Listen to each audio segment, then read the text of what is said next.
ఎవరు బట్టి పొంగులేటి శ్రీనివాసరెడ్డి నిజంగానే గృహ నిర్మాణ శాఖ మంత్రి అయితే ఒకసారి రివ్యూ చేసుకుంటే మంచిది, ఆయనకి సిగ్గుపోతుంది. లేకపోతే ఒకటే కాడ కొల్లూరులో 17,000 ఇండ్లు ఉన్నాయి, కొద్దిగా అవతల పోతే నాగులపల్లిలో ఇంకో 5,000 ఇండ్లు ఉన్నాయి, కొద్దిగా కిందికి పోతే ఇంకో 6,000 ఇండ్లు ఉన్నాయి.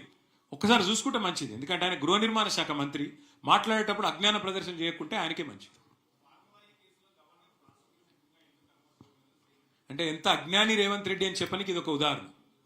ఫార్ములా ఈ కేసులో ప్రాసిక్యూషన్కి అనుమతి కోరిండ్రు గవర్నర్ను.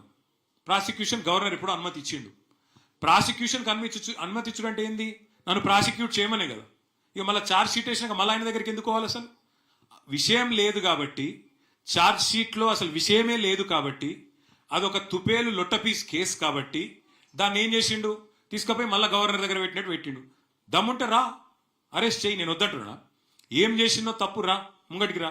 నేను మళ్ళీ చెప్తున్నా, రేవంత్ రెడ్డి నువ్వు మగవను అయితే, మగ పుట్టుక ఉడితే రాదు, మగ పుట్టుక ఉడితే రేవంత్ రెడ్డి అనేటోడు నేను అడుగుతున్నా, దా లైవ్ కెమెరాలో ముంగట కూర్చుందాం, నాకో లై డిటెక్టర్ టెస్ట్, నీకో లై డిటెక్టర్ టెస్ట్ పెట్టుకుందాం, ఏసీబీ ఎంక్వైరీ నీ మీద ఉంది, నా మీద ఉంది, ఇద్దరం అది పెట్టుకుందాం, కూర్చుందాం.